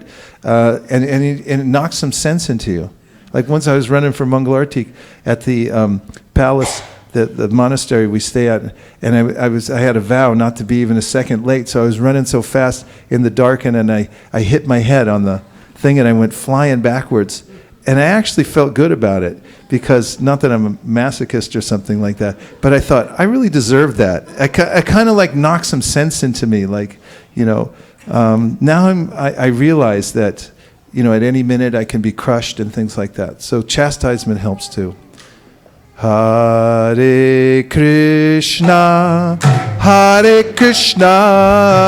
Krishna Krishna, Hare Hare, Hare Rama, Rama Rama, Hare Hare.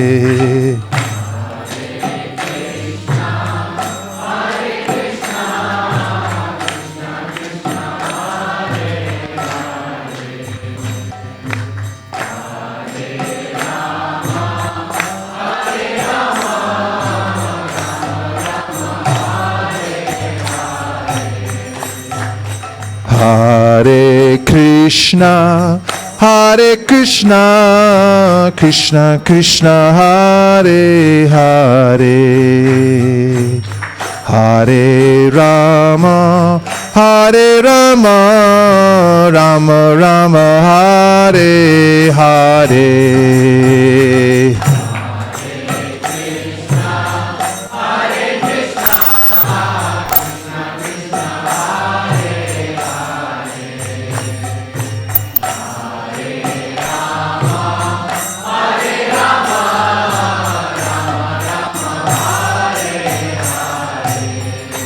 Hare Krishna, Krishna Krishna, Hare Hare, Hare Rama, Rama Rama, Hare Hare.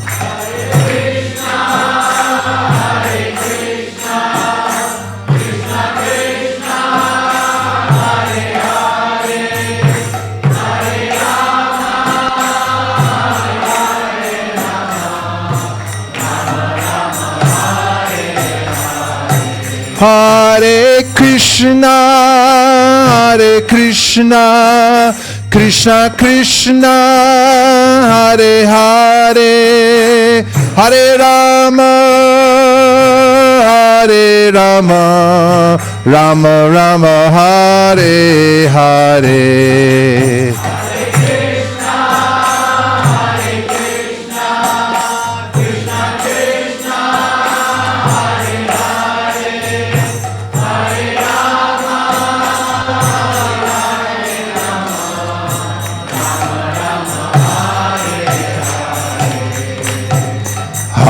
Hare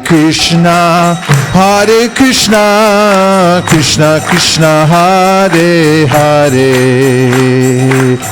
Hare Rama, Rama Rama, Hare Hare.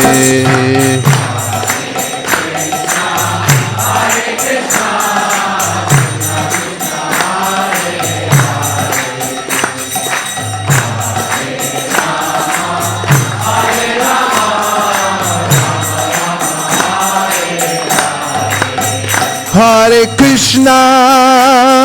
Krishna, Krishna Krishna, Hare Hare, Hare Rama, Rama Rama, Hare Hare.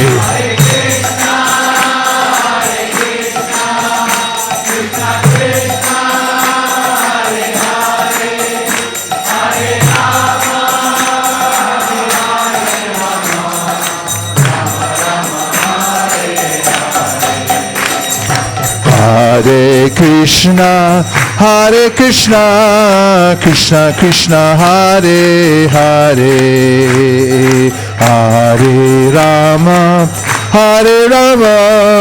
Rama Rama, Hare Hare.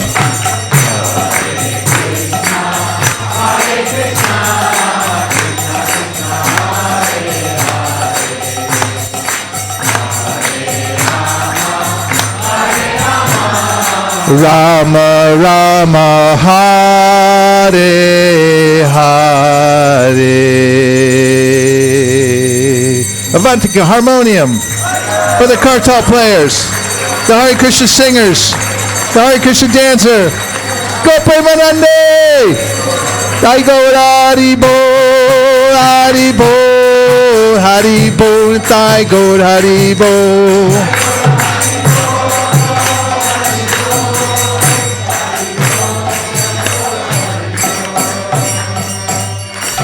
For any of you who weren't able to make it last night to the Yatra, our annual Rath Yatra, and followed by our monthly Harinam mini festival, takes place in Palo Alto, I encourage you to come for a life-changing experience. Madhukari, how was it? It was indescribably fantastic. Savitri, how was it? It was the best ever. These are the reviews coming across from the New York Times even talking about it today. So this is an opportunity of a lifetime to be there. Thomas, how was it? Pure joy. Okay, so now for more pure joy, we're going to have an artik ceremony. This is a sacred ceremony where the pujari is offering various articles that represent the various elements in nature to worship the Supreme Personality of Godhead, who appears personally in this form of the deity. This is not a representation of the deity, but it's Krishna himself.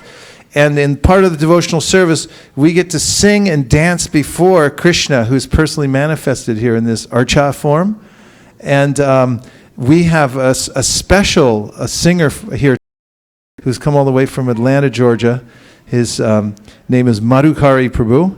And we'll welcome him to come up and sing for his supper. Otherwise, we can't feed you unless you sing tonight. So please welcome Madhukari Prabhu to come on up here and sing the arti ceremony.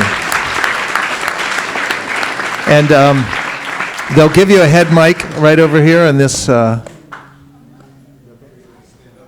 We're going to all stand up, and we'll put all the asanas away. And thank you very much for coming all the way here to ISKCON of Silicon Valley.